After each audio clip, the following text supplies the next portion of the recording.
your political theater to Texas. This is not about political theater. And it was more political theater than anything. It's nothing more than pure political theater. It's pure political theater.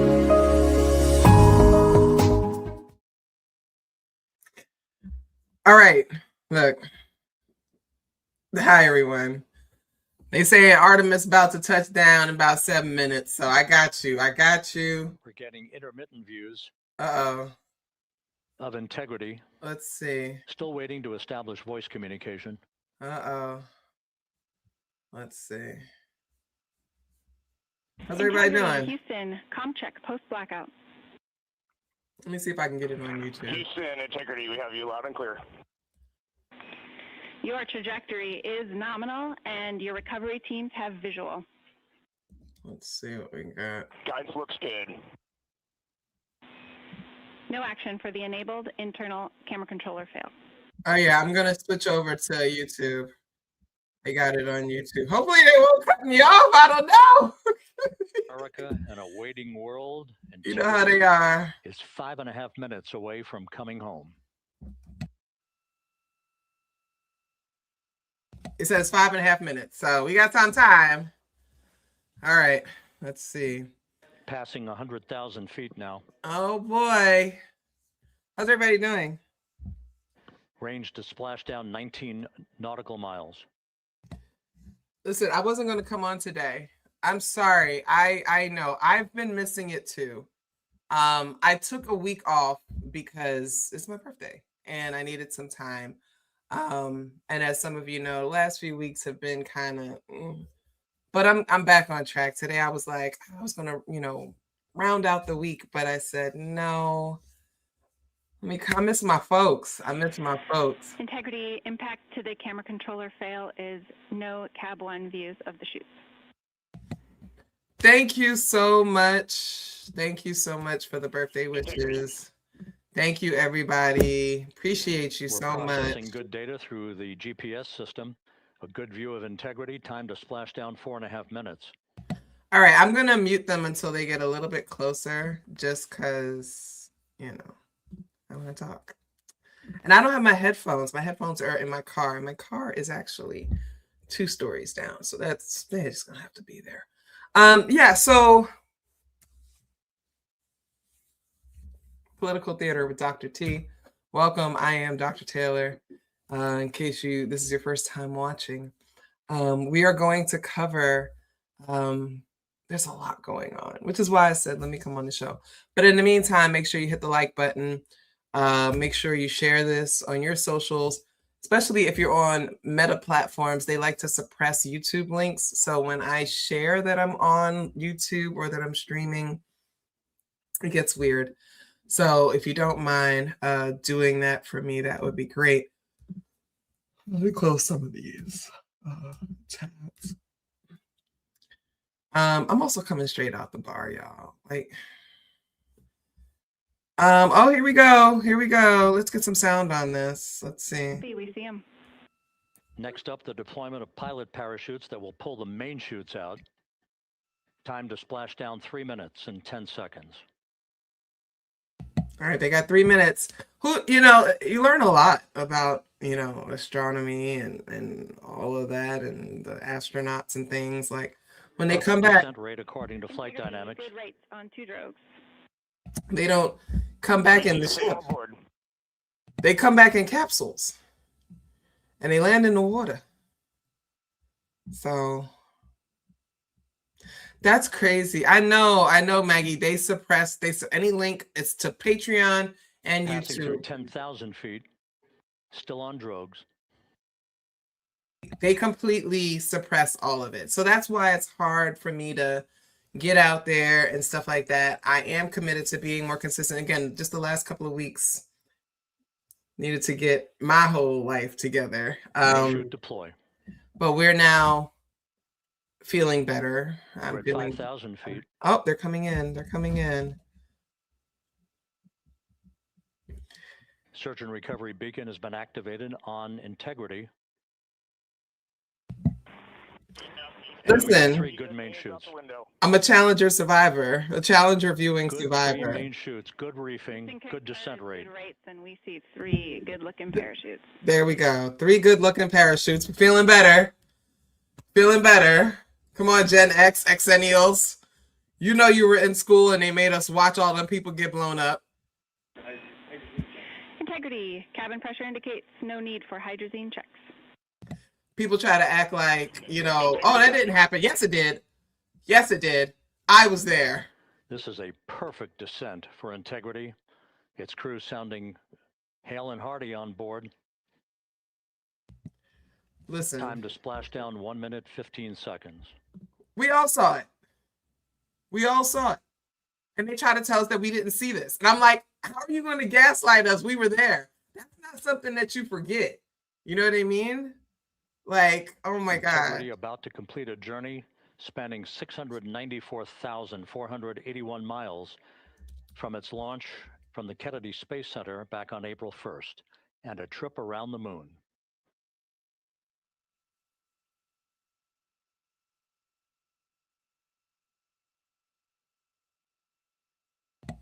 I'm here. I was just trying to reshare it again on Threads to let people know.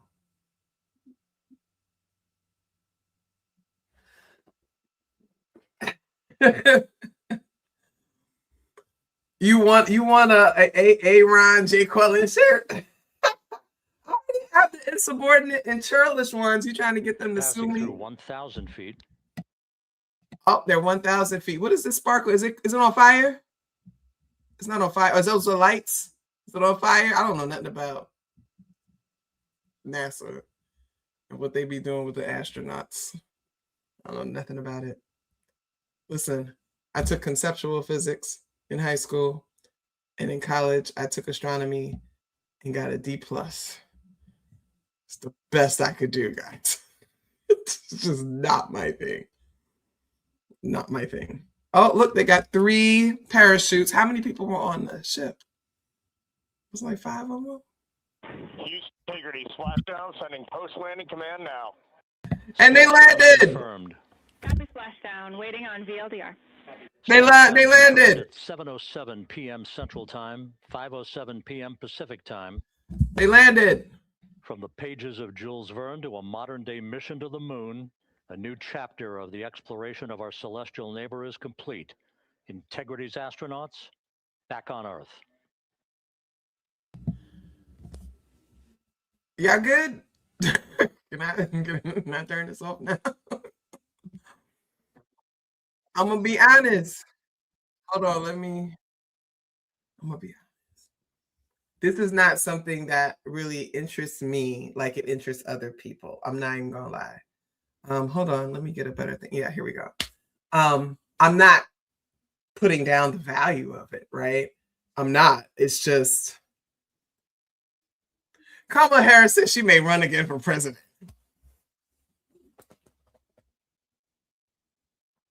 God, what are we doing? What are we doing? What the hell are we doing?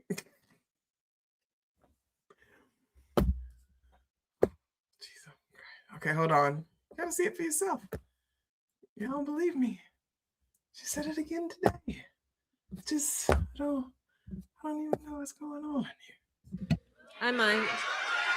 I'm thinking about it. I'm thinking about it. Are you gonna run again in 28? So, here, okay, I tried to be subtle, but I just figured I'd go right well, at it. that's as subtle as Reverend Al Sharpton could ever be. We love you for many things, but not being subtle. Listen, I might. I'm thinking about it. But let me say this. Let me say this. I am thinking about it. But let me also say this. Look, I served for 4 years being a heartbeat away from the presidency of the United States. I spent countless hours in my West Wing office, footsteps away from the Oval Office. I spent countless hours in the Oval Office in the Situation Room. I know what the job is, and I know what it requires, and to understand that the people they don't want process, they want progress. And I am thinking about it in the context of then, is who and where and how can the best job be done for the American people?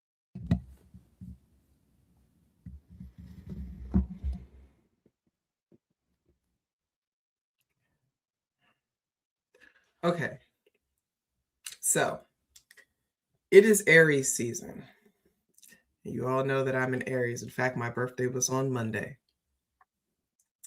And one thing Aries don't do, what we don't like, is to lose. We do not like losing. In fact, people think that Aries are super impulsive and that we just jump headfirst into things. But that's not the whole story. When we jump into things, it's because we know we're good at it, right? We dive headfirst into things because we know that we are good at it. And we don't try things that we're not good at. We take calculated risks. And on the other side of that is we work hard to make sure that we're good at a lot of things, right? And so for me, this is just me. This is just me.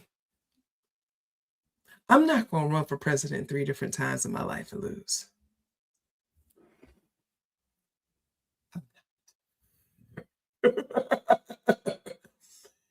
She ran for president 3 times and lost each time. At what point do you say, these motherfuckers ain't checking for me? These motherfuckers ain't checking for me. Since they don't want you as president. Now it's just me. Because I don't like to do things that make me look stupid. Now you all know. A lot of people acting brand new. They always act brand new with me on social media as if they don't understand my politics or where I stand on these things, right? And you guys know. You guys have been following me long enough to know that I'm not a fan of Kamala Harris. Never have been, because she's a cop. Welcome back, Tasha. Good to see you. But just for nothing, not for nothing, how you gonna run for president 3 times, lose 3 times? Should she think she Joe Biden? Was she working close to Joe Biden for so long that she thinks that it'll rub off on her, that she can run for president 10 times and eventually it'll win? Oh, wait, what do you mean you think she's doing it on purpose? Why is she doing it on purpose? Do y'all understand they only going to install one nigga in a lifetime? Oh!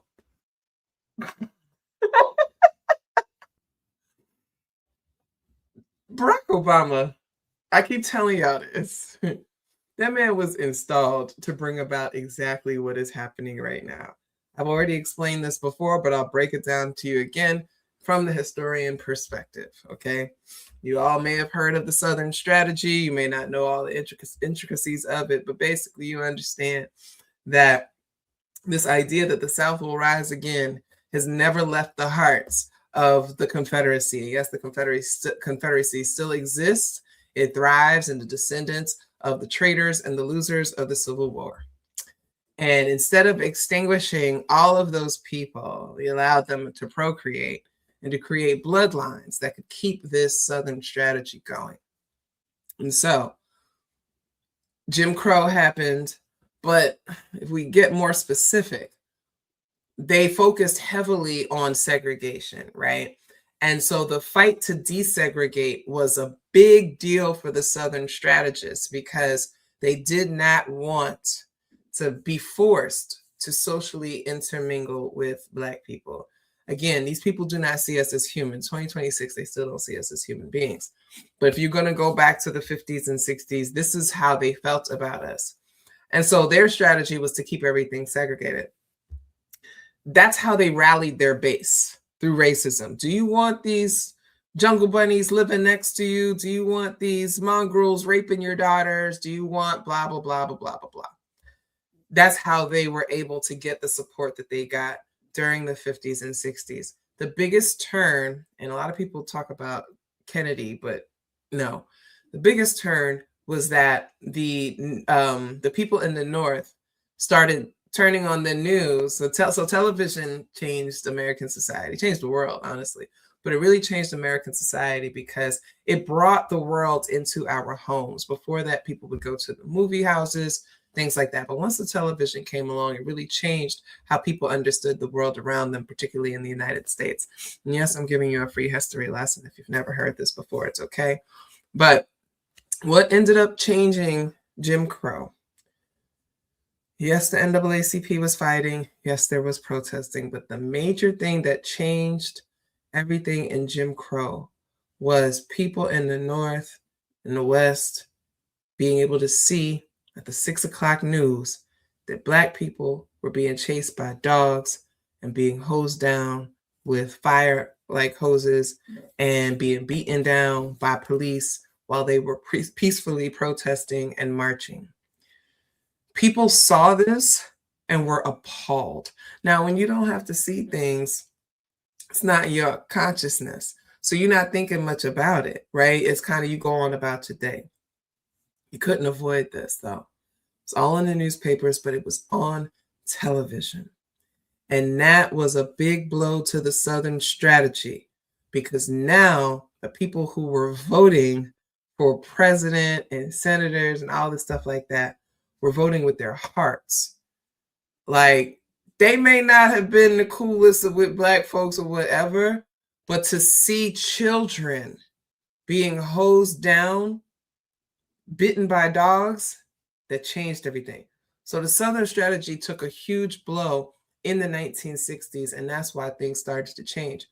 Lyndon B. Johnson had the most consequential presidency in the history of the United States, and I will not allow anybody to debate me over this. If you go back and you see all the laws and legislation, policy, whatever you want to call it, that was passed during Lyndon B. Johnson's problematic asses, term, you'll see that's when the United States completely shifted into the world we have right now, to the society that we have right now. And that's because people in the North and the West, the Midwest, had to see children being bitten by dogs nightly on their television. So the Southern strategy basically went kind of kaput because they could no longer rally their base around the racism of segregation. People wasn't hearing that. So they lost that. They lost that. The next thing they picked up, something that hardly anybody was thinking about. I just realized that Fridays tend to be more history lessons. I love you. Hey, here we go. What nobody was really thinking about. Anybody want to guess? Abortion! You were right if you guessed abortion. The Southern strategists did not give a goddamn about abortion. Nobody was thinking about this. In fact, most Americans supported it. They didn't like that people were getting back alley joints. The Catholics were the main opponents or whatever, but nobody cared what the Catholics thought, because look at all the controversy of electing, John Kennedy. They don't like Catholics. They still don't like Catholics to this day. I don't know how J.D. Vance is there, but whatever. Abortion became their thing. And they trumped up everything around abortion to make it seem like it's the most important issue of our time. They needed something to rile up their base. Everything about them is, how do we get the base support? Guess what happened in 1973? Roe v. Wade, 1973. Again, one of the most consequential years of United States history. And I said one day I'm going to do a separate video about that, and I will, so I'm going to get to it. But anyway, we get Roe versus Wade. Another blow to the Southern strategy, right? Like, shit, like we can't, we don't have that. We don't have that, right? So they took an L, went back to the lab, found a Hollywood actor that they could use as their puppet, and brought in Ronald Reagan, but also did what, chat? Created the Heritage Foundation because they realized that they needed a deeper strategy, like a long haul strategy, because they catch L's everywhere they go. 1970s were huge revolutionary time. That's why I always talk about, people that's born in 1970s. We were born into this really like revolutionary time. Like everything was going on. Civil rights movement, Black Power movement, anti-Vietnam War, women's movement, the queer movement, like disabled movement, the veterans movement, everything is happening in the 70s. And it's a big swell, right, of activism. Most Americans are in support of this progressive change. That's just the facts, right? So the Heritage Foundation comes around, I believe, 1981. Somebody fact check me. And again, also, this is around the Iran-Contra era shit, the missile crisis. Well, not the missile crisis, the hostage situation, 1979, right? That's why Donald Trump keeps talking about 47 years, because, the whole hostage situation, 1979.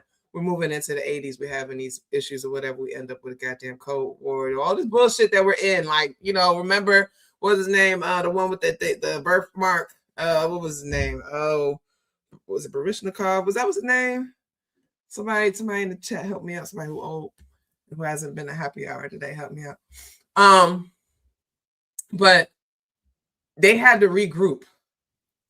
What could they do? So they installed this plant, Ronald Reagan. They put him in to make sure that he would completely tank the economy. What happens when you completely tank the economy? The citizens become overwhelmingly dependent on the whims of the government. So when the citizens' backs are against the wall, they're willing to do anything because they're desperate. They need to eat, okay? They can't breathe, they can't live, they're willing to do anything, right? That's what ends up happening. I don't know how many of y'all remember what the 80s were like, but that's what ends up happening. And so you start seeing an expansion in extremely low wage work and people just being willing to work it. Like it's whatever, right? So they intentionally tanked the economy with Reaganomics, him and his psychic and, the throat goat Nancy. And then they had to figure something else out. But here comes Clinton, Slick Willie, who had been working behind the scenes, making his way through, the politics and all the pussy. And he was making his way up, waking his way up. He goes on Arsenio Hall, plays the saxophone, and instantly wins the election because he caught the Black woman's vote by being the white man who could play a saxophone. That is exactly why Bill Clinton was president, because he went on the goddamn Arsenio Hall show and played the saxophone. And then Toni Morrison said he was the first Black president, and nobody cared about the context of what she said, but didn't matter. Bill Clinton gets elected.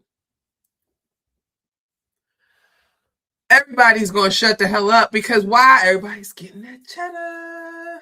What happens in the 90s, y'all?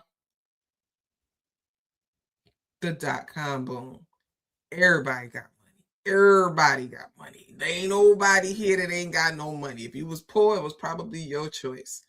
And that's even after the crack epidemic. Okay, so so they tanked the economy and they flooded the hood with drugs to try to get rid of as many of us as possible, but also to make sure as many of us as possible could go into the jails so that they could have that future private labor, prison labor, right? And that's where Clinton and Biden come in, because they collude with these conservatives to make sure that Black and brown people could be locked up away for life with the what?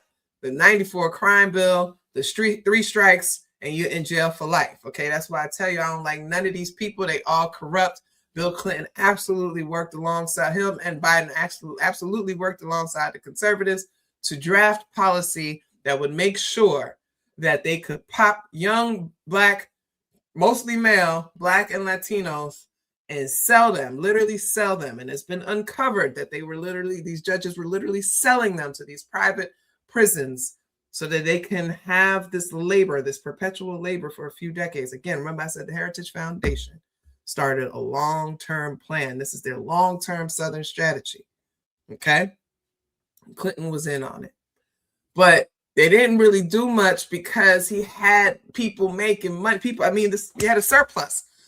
Only time in my lifetime, been here 47 years, that we had a surplus that people were just like, oh shit.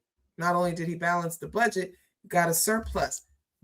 .com boom. Everybody in New York moves to Atlanta, right? A lot of you Atlanta folks are actually second generation New Yorkers, and that's all right.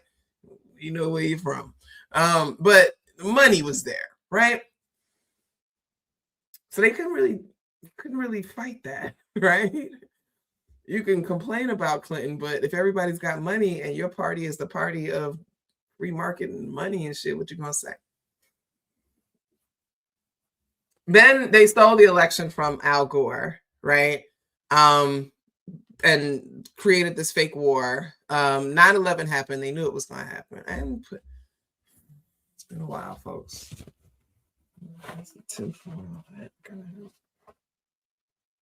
So they planned 9/11.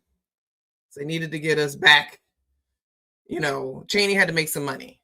Halliburton had to make money. The tech people were making the money, but they got to go back to the military and defense folks making the money. And then they had to justify expanding the defense budget, which is why they created these fake wars, right? How you going to sit here and talk about Saddam Hussein got weapons of mass destruction when you the ones that trained the nigga?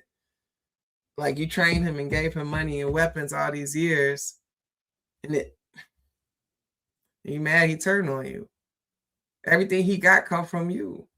But then you gonna blame him for your shit? That makes sense.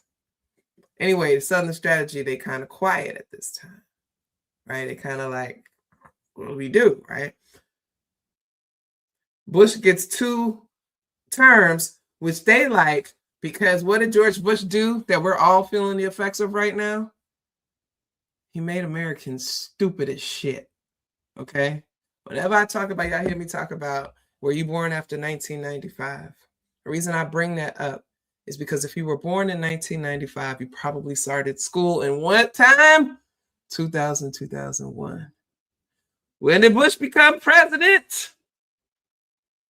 When does he implement these fucked up educational policies? When your ass was in school. So you was going to be dumb regardless.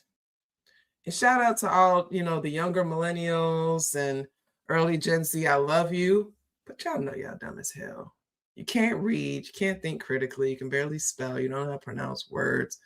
There's maybe a handful of you that are, but for the most part, the Heritage Foundation succeeded again, right? One of their initiatives is to make you all dumb as hell, so you don't know what's happening to you, right? Then comes Jack Dorsey. What does Jack Dorsey do? I could say Zuck, but Zuck wasn't even really doing much damage with Facebook. I've been on Facebook since the beginning when they only allowed people with Ivy League emails to join.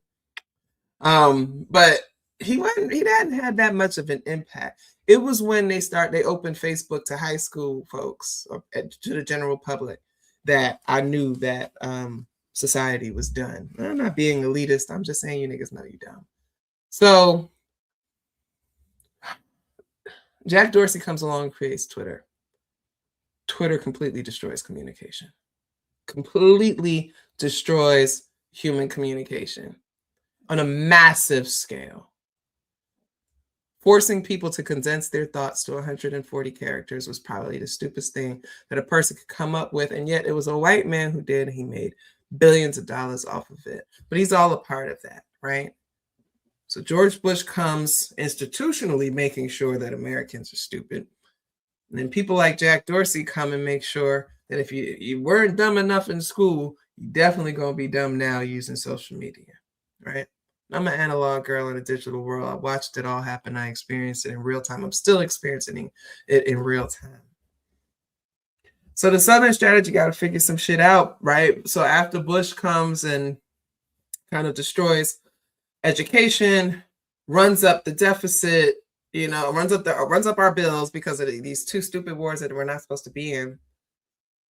People are feeling a kind of way, right? Conservatives don't like when we're at war. They don't like losing their kids. Why? Because so many of them are poor and they don't really have many other options but to go to the service, right?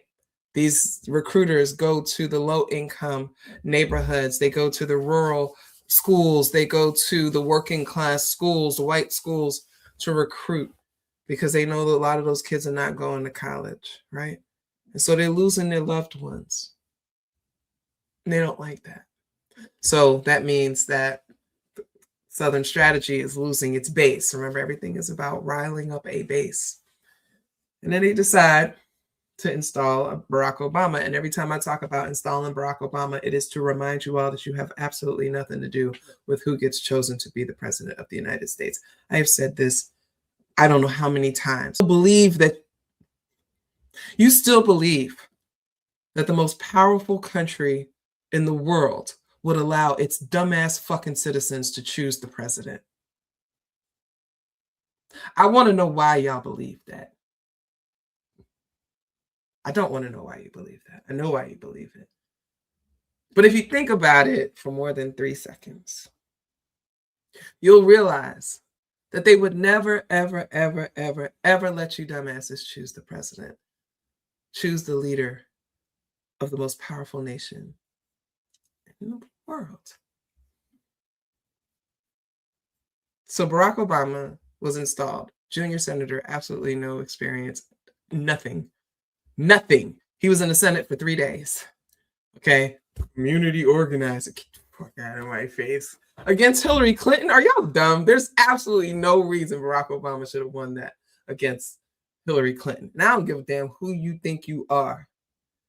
You and I all both know that there is no freaking way in hell that Barack Obama was more experienced than Hillary Clinton. The other way that you know that he was installed is because he's not African American, right? Well, he's not Afro-American. He's a biracial man raised by a white woman who was abandoned by his foreign-born father. They were never going to allow a descendant of chattel slavery, the people enslaved in chattel slavery, to be president.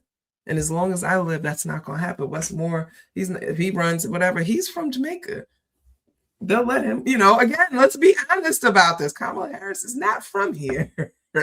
They are not going to let one of us become president of this country. They took this man who had been in politics for all of 3 months and let him become president. And niggas voted for him because he was black. He had no real platform. Him, nothing different than Hillary. Barack Obama and Hillary had the exact same platform. Again, let's just stop the bullshit, okay? Obama wins because that's the Southern strategy. We need to bring racism back. We need to make racism great again. Racism has been the strongest currency that conservatives have had.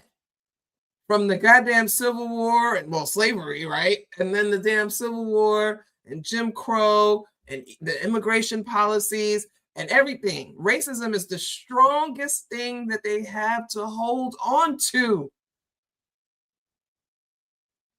And it worked. They let the half-breed in. But they made sure he was raised by a white woman and not black people, right?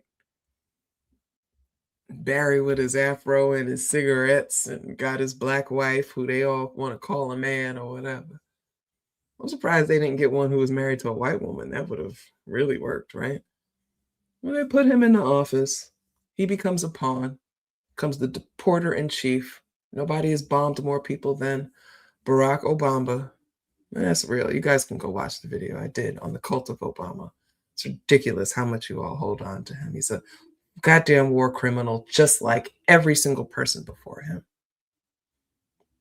But it doesn't matter, right? He just needed to be there to rile up the base because absolutely not.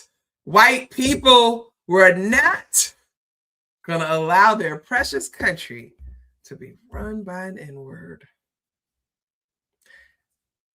That's how MAGA is born.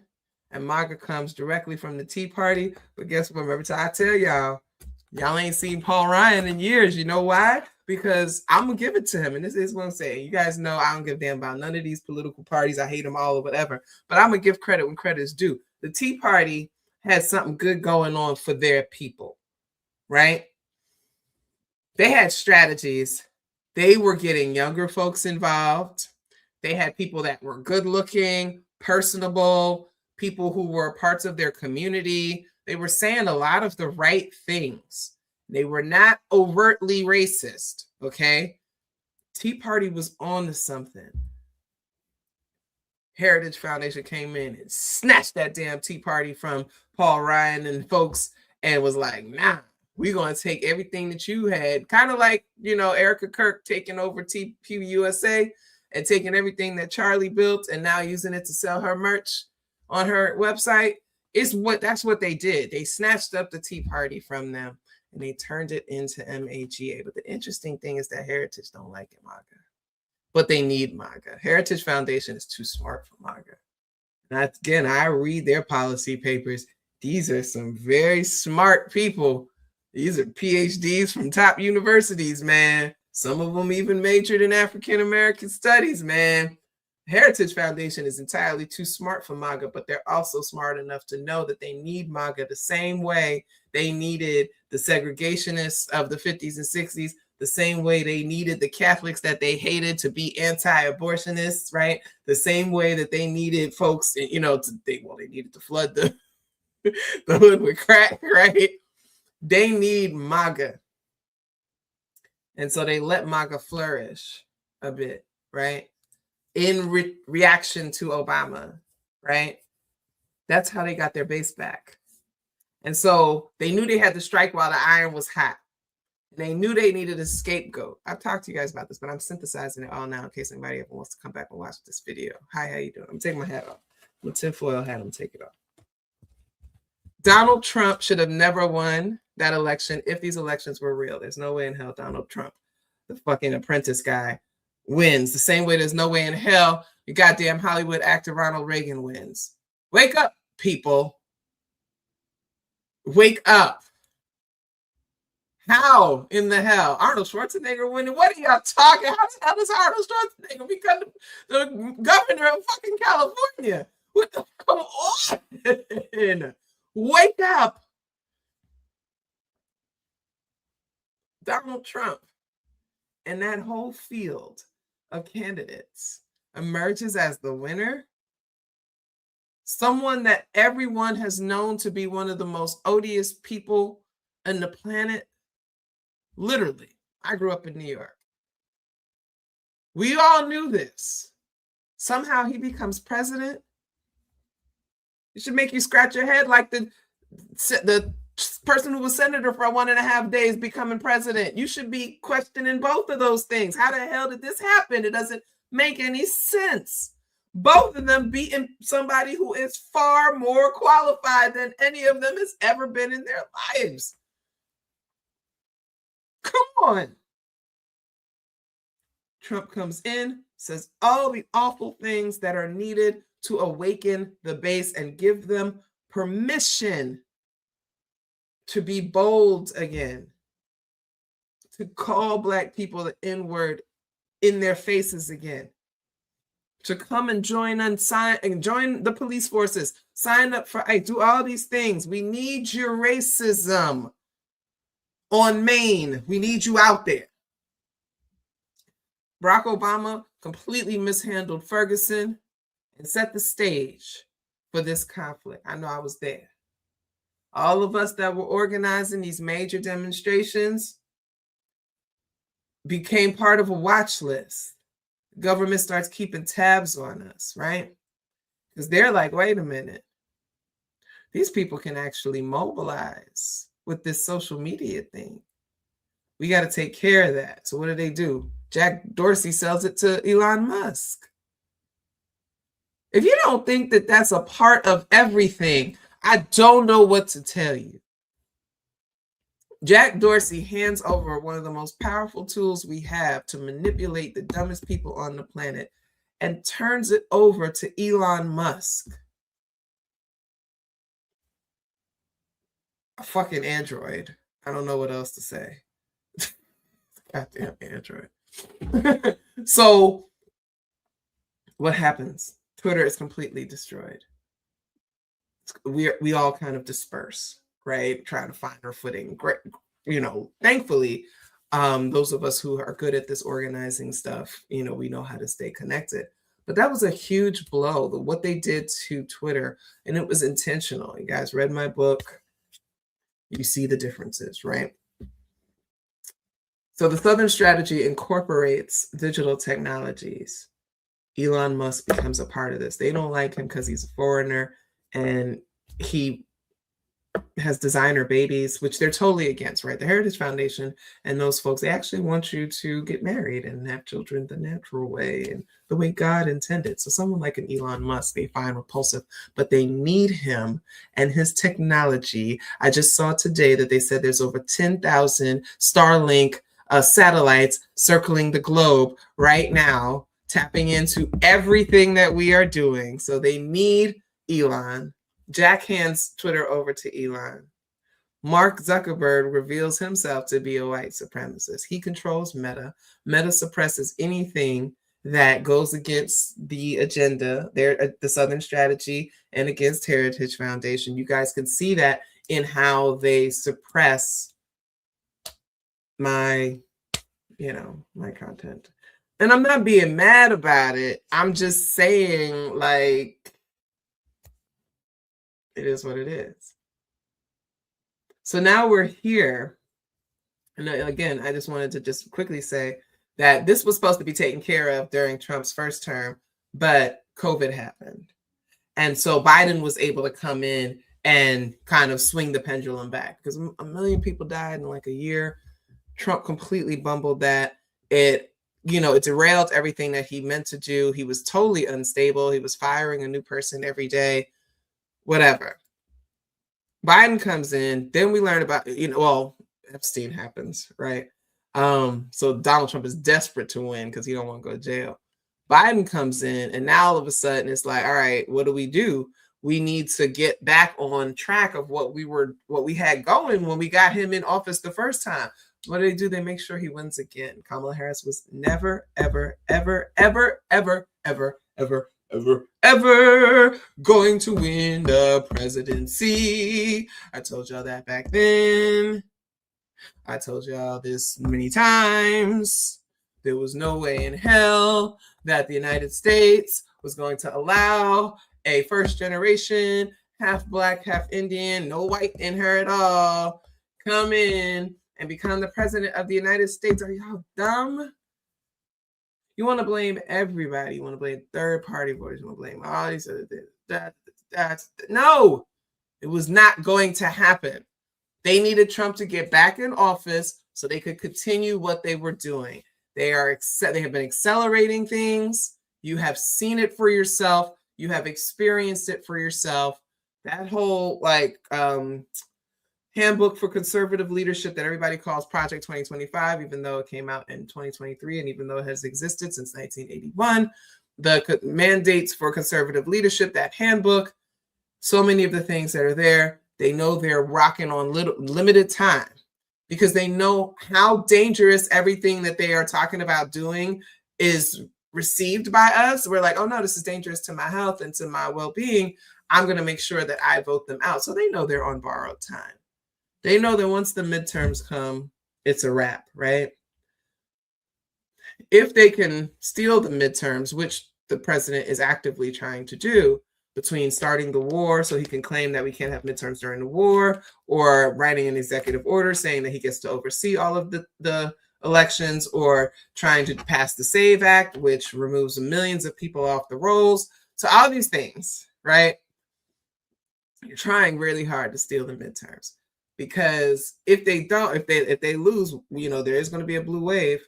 They're done. It becomes what they call a lame duck presidency, and that's it. because they're never getting someone like him again, right?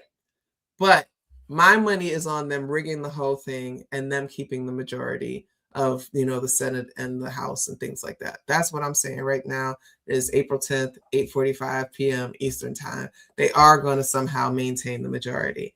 That gives them 2 more years to do all of this stuff that they've been trying to do. So what have they done so far? They got rid of abortion. They got rid of DEI and affirmative action. They just got rid of the Parks Department. I mean, not the Parks Department, the forest folks today. Oh my God. Right ahead of wildfire season, right? Which we know wildfire season attacks which state the most? California, right? Because Trump is a petty bitch. So he's always going to punish his enemies. And we can't do it through the Justice Department because it's full of incompetent losers, under Pam Bondi. Oh, she's no longer there. He's going to do it in other ways. So he gets rid of the people that would be handling, maintaining the wildfires in California right before wildfire season. That's just who he is, right? So that would kill a lot of people, right? It will. FEMA is pretty much defunct. So when hurricane season comes along in a few months, more people will die, and they'll blame the Democrats. Climate change is real. They say that it's not. March saw triple-digit weather in the Southwest. That is absolutely never supposed to happen. They didn't have a winter in many places around the Rockies. I flew into the Rockies. I was like, where's the goddamn snow? So again, all these things are happening. But now they know they done did a little too much. Because what's happening? Nobody having kids.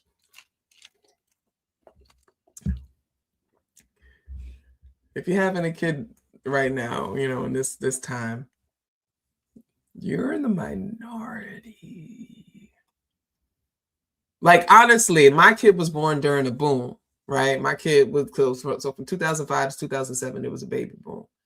The class of 2025 had the largest graduating high school class in the history of the country, right? Something like 3.9 million students were graduating from high school. And then it drops off because of the housing crisis of 2008, 2009. People stopped having babies. That fall off is actually what is terrifying colleges and universities right now, because enrollment is going to plummet. So and I know this is weird. Like, I got to take you through all of this. Hey, it's Friday night. Hey, let's do this. I got to take you through all of this. So, it got so bad that they were accepting students for fall and for spring. Okay. So a lot of students last year got admissions for the fall, but then a lot of them were told you can start in the spring, right? One, because it was too many of them, too many damn kids, many of whom ended up dropping out anyway. But 2, to try to cover for this cliff that's coming because of the drop in babies 2008, 2009. That drop has nothing on what's going on right now, okay? Birth rates, lowest in American history, recorded American history, as long as they've been documented. It's the lowest ever, okay? Immigration policies are the lowest immigration and the lowest border crossing, the lowest everything ever, right? They're calling that a win. Well, I was just listening to an economist today who said, well, if we're not having kids and we're not allowing immigrants in, then the people responsible for covering, for the United States tax revenue is going to be us. So they're going to jack up our taxes, right? They give all these tax cuts to the wealthy because they're still pretending that this trickle-down Reaganomics shit is actually real. We know it's not. They gave them all the tax cuts. They're pushing that to us. And now we're going to have fewer people in the labor market paying for things. The other side of that is AI. This is all the stuff that I have a whole docket and I'm working it into a narrative. You see how good I am at this? We're moving all through the docket and it's working. They said that AI is replacing jobs, right? What was the company? Can't remember the company right now, but they had laid off 4,000 people and replaced them with AI, right? Only to realize that AI is not good at the jobs and whatever. But that's 4,000 people that are not paying taxes because they don't have no jobs. So that is the threat of AI, is that while they talk about saving money on labor costs by using artificial intelligence and robots, none of them are paying taxes, right? So let's see, 600,000 Black women lost their jobs in the last year, something like 300, 400,000 Black men. So we're talking about 1 million Black people in the last year have been removed from the workforce. That's 1 million Black people. Yeah, Oracle, thank you very much. There's 1 million Black people not paying taxes. What does that do to the economy, right? They didn't think this shit through. Or maybe they did. Because they don't want us here anyway. So you have folks like Peter Thiel and Palantir trying to make plans for this, right? They want the population to go down to 100 million people. So they're obviously working behind the scenes to make plans to figure out how they're going to sustain the country. But their theory is also that if you have you have less people, right? A third of the people, then you're using a third of the resources. So you don't need to spend as much money because you won't have as many people, right? So they figure it balances out that way. I want you all to stop thinking you have anything to do with the presidential election. Local, yes, absolutely. Your mayor, your council people, governors, stuff like that. You have a say on that for the most part, unless you're from Philadelphia, where everybody buys the elections, right? The federal election, they will not gonna let y'all dumbasses choose a president. I'm sorry, I hate to put it that way, but y'all are not smart enough to choose a president, right?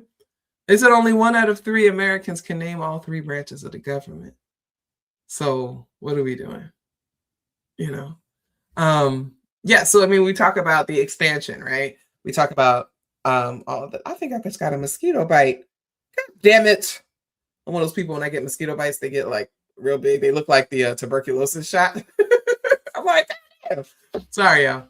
Yeah, so when they're looking into that, they're looking into expansion, whatever. And also because they're gonna burn this country to the ground. The United States is over. Why don't they just give the land back to the indigenous people and restore them as the stewards of the land that they've damn near completely destroyed? And it's white men, I tell you. But yeah, they got to find other places to go. They also have to find places to escape, because here's what is going to happen. And I know this, and I can feel it in my spirit. I've also read enough dystopian novels to see how this goes.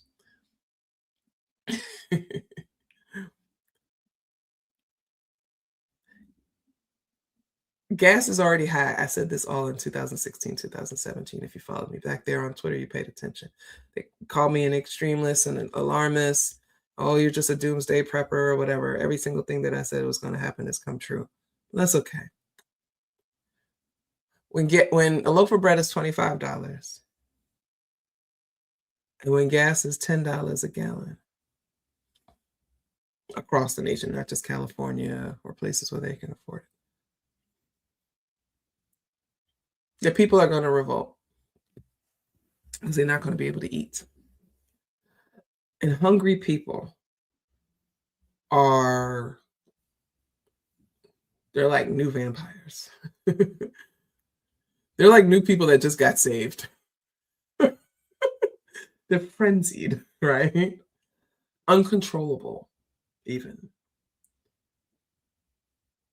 People are already struggling. Like, it's really, really hard for a lot of people right now. We see it online, but we've got to remember that the majority of us are not online. There's people who are living offline in very dire, really dire situations.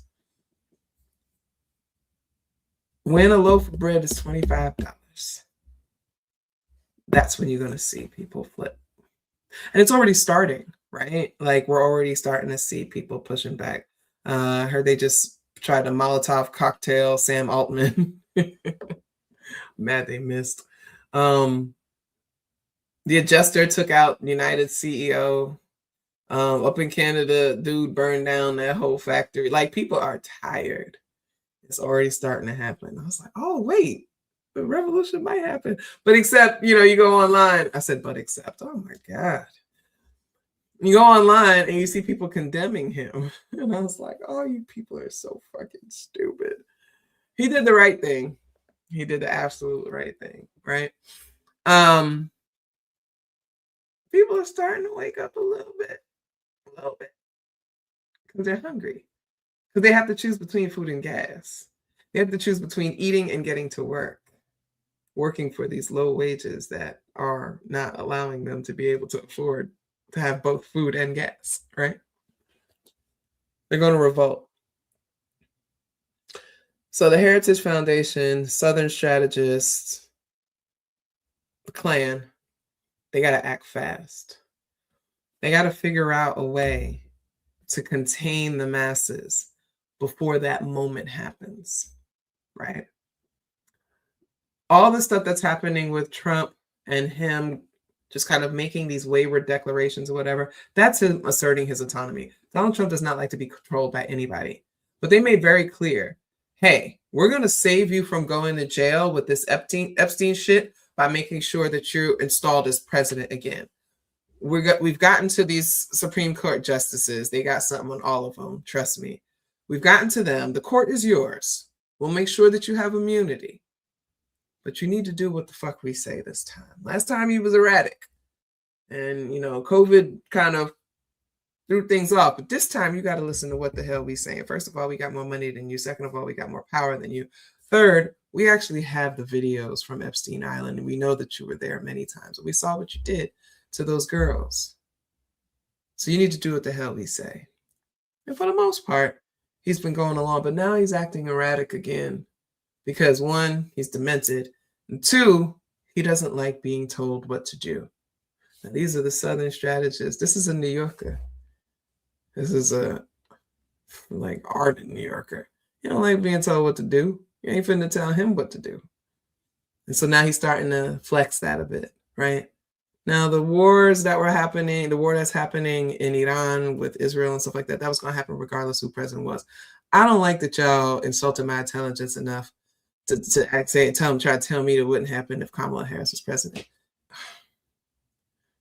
Stop it. Stop it. Like, it's actually kind of ridiculous. Hold on. Let me see.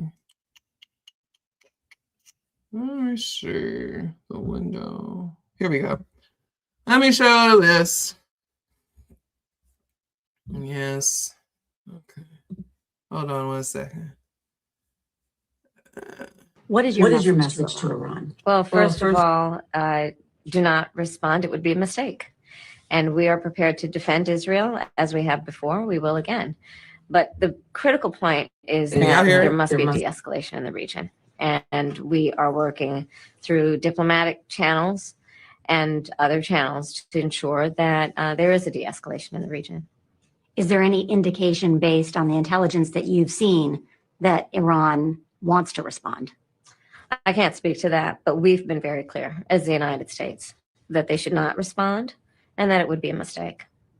What are the consequences if they do? Okay.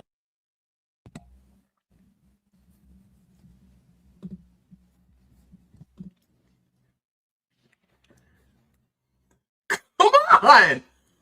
Come on! Maybe I'm tripping. Maybe I'm tripping. I could be tripping. I could be tripping. On some foreign policy. Which foreign country do you consider to be our greatest adversary? I think there's an obvious one in mind, which is Iran. Iran has American blood on their hands. Okay, this attack on Israel, 200 ballistic missiles. What we need to do to ensure that Iran never achieves the ability to be a nuclear power, that is one of my highest priorities. So if you have proof that Iran is building a nuclear weapon, would you take military action? I'm not going to talk about hypotheticals at this moment.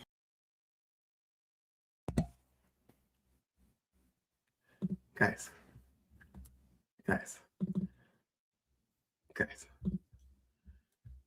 What are we doing here? I'm just curious here. What are we talking about here?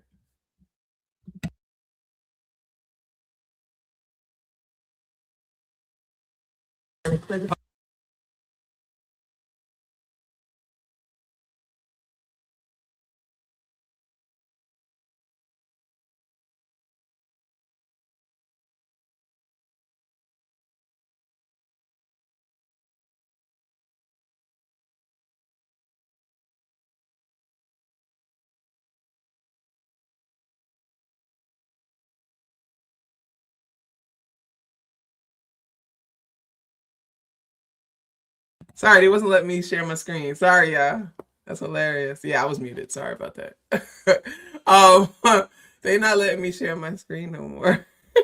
So enough Kamala Harris. You can't talk bad about our plot. Stop making it too obvious. They said nope. Anyway, you get the point. You can't play in my face and tell me that if Israel decided to start this war with Iran, which they were always going to do, right? This whole ceasefire thing is complete bullshit. You know, they just killed 500 people after striking Lebanon, Beirut, I believe, 100 times in 10 minutes. They were never going to stop that. And the United States is always going to support them, as Kamala Harris said, unwavering, unequivocally support Israel's right to defend itself. And, you know, our biggest threat is Iran. Like, are you? Come on, guys. What are we doing here? What are we doing? And I need us to wake up. All of this is part of this.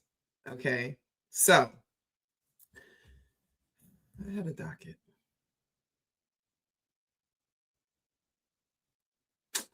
Oh, wait. Let me see what this one was. I know I wanted to share something with you. Hold on. What was this? I'll just be making shit up. Oh, no. We don't need to see that right now. Okay. Oh, so Eric Swalwell, greasy bastard that he is. I mean, you can, every time that man opens his mouth, I'm just like, ooh, you grease ball. I hate fast talkers. I hate slick talkers. I hate greasy. You know what I'm talking about. He's a goddamn grease ball. So he's been accused of sexually assaulting multiple people. Let's see. This is from Politico.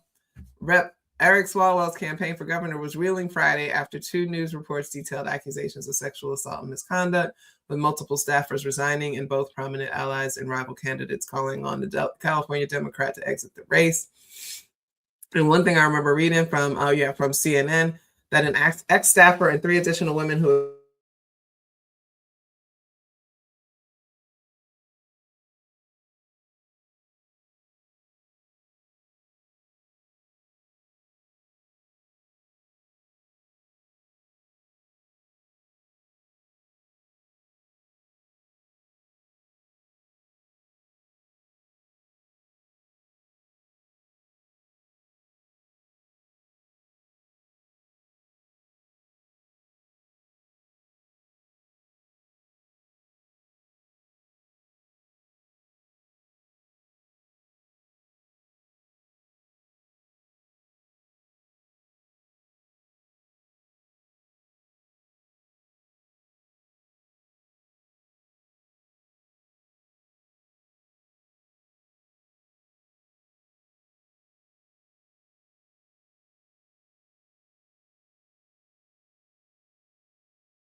It's still not working. Oh. I can't. Okay.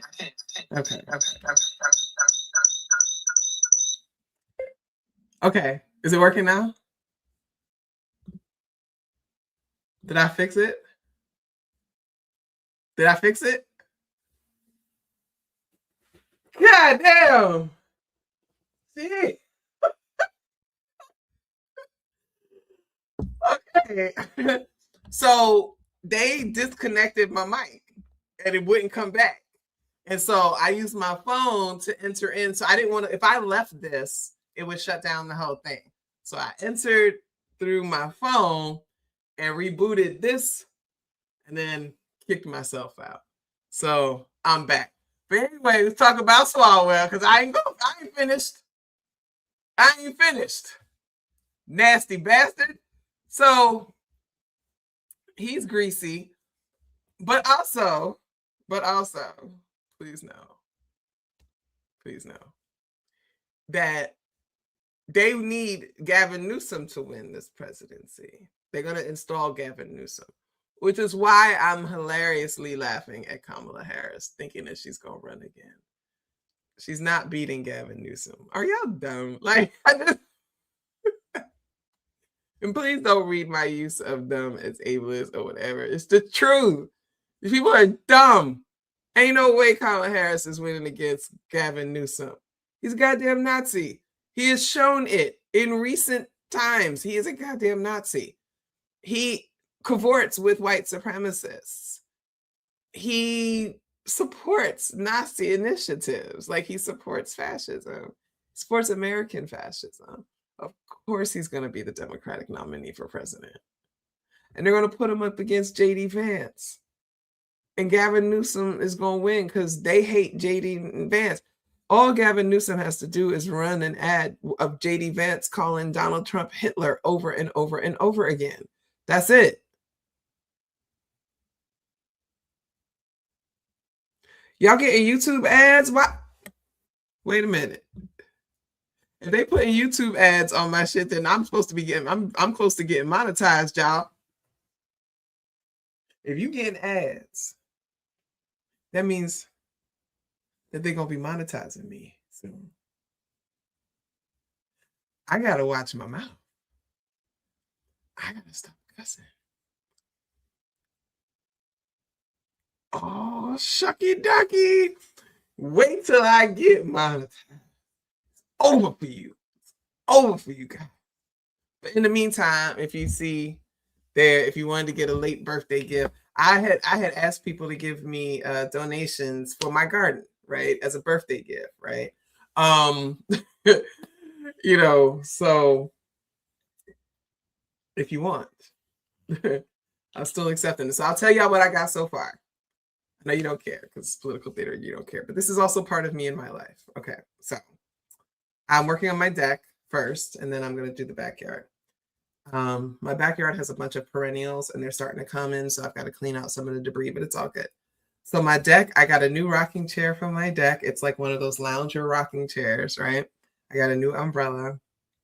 I have like all these tulips and begonias and all these beautiful things that I picked up. Today I got poppy plant, I got some pansies, I got fern, I got all this stuff. So literally all of this is actually going to my garden fund. Like if you give me garden money, I'm actually been going to it. And there's a local nursery that is run and operated by our, Brown family, and there's immigrants that are there. And I talk to them in Spanish, and we talk about these gringos and all stuff like that. And then they give me free stuff too, because I talk to them in Spanish. So they like give me free stuff. So that's something that brings me joy. That is my form of therapy. Plant therapy is really big and important for me. And since nobody's going anywhere this summer because the gas prices are too high, I'm going to be spending a lot of my time in my garden, in my backyard, on my deck, finishing up this book.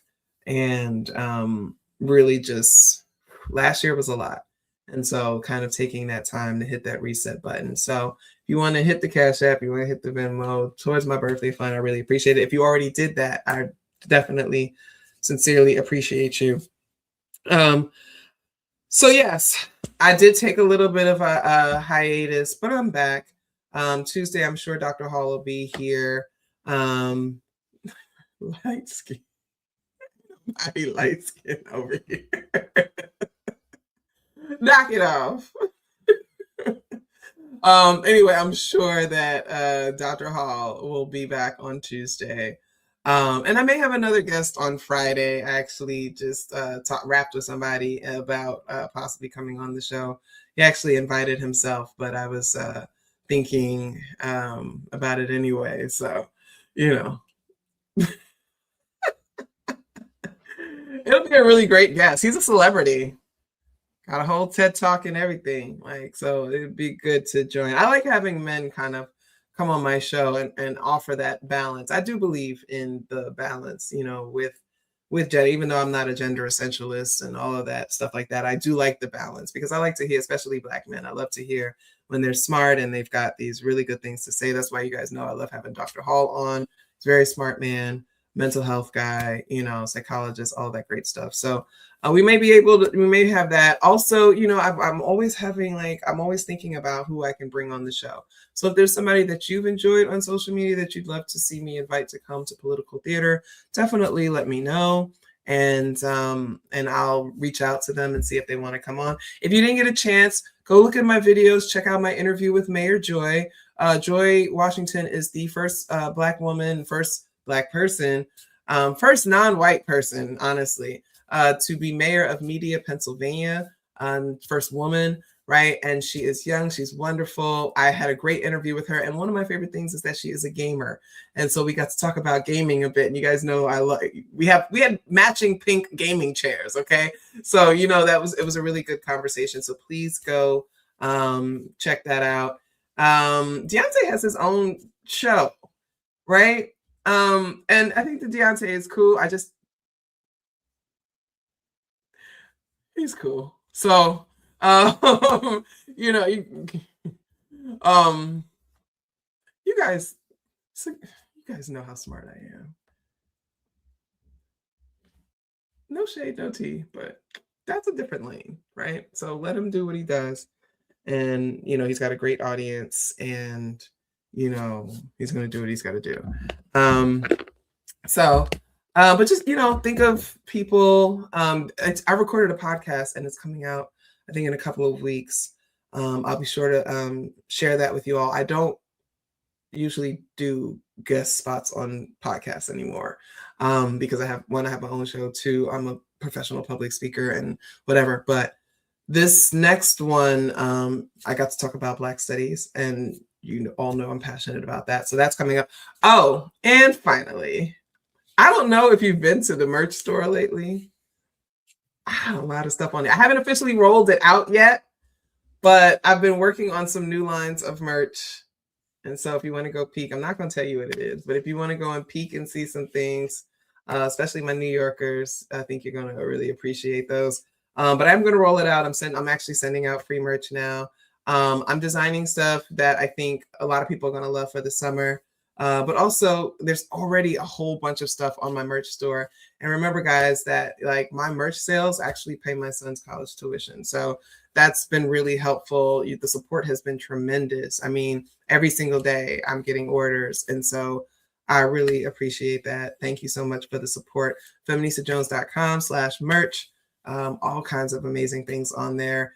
Gifts, if you got people that have birthdays coming up, all that stuff. And yes, I'm plugging all of this stuff because it's been a while.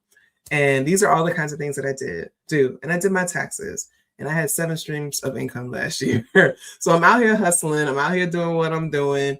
You know, and if all else fails, a wet pussy, you got a wet pussy, you should never have a dry pocketbook. So that's old school. Some of you young people never heard that. But nah, and never get to that because I am a hustler. I've been homeless. I'm from New York. I'm Aries. I'm always going to hustle. I'm always going to do what I need to do. Keep a roof over my head, keep food in my son's mouth, make sure he go to college, make sure he has everything that he does. So I have my hand in a lot of pots. When you guys donate during this show, that helps, right? My Patreon, patreon.com/FeministaJones. A lot of you have signed up recently. I've noticed an uptick in subscribers. So thank you so much. Even $1 a month helps, right? If I get 100 people who give $1 a month, that's 100 more people who get to read my content, but also that's $100 and that's a light bill, right? So I like to think of it in those kinds of ways. So thank you for those of you that support the Patreon, support the merch, support the garden fund, all those kinds of things. I really love and appreciate the ways in which you all hold me down. And that's why I feel bad when I can't do political theater, because I feel like I can come back and I can talk with you all. But I'll be back starting next week. We'll be back on a regular schedule. Birthday season is over. And I appreciate you all so very much for rocking with me. Like, you rock with me through everything. Erica Hart, I like her. I like them, right? I don't like misgendering people. I like Erica Hart. And maybe I'll invite her to come on the show as well.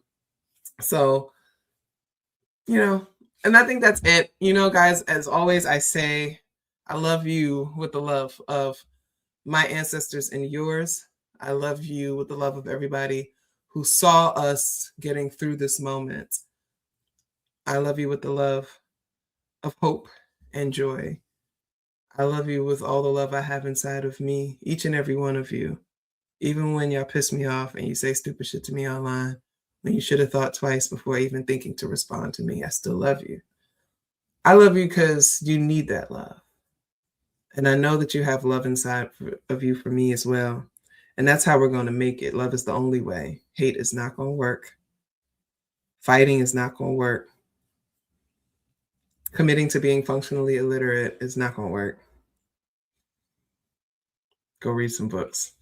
I'll see y'all next week. Be here Tuesday, 7 o'clock Eastern. You know what it is. I love y'all. Bye.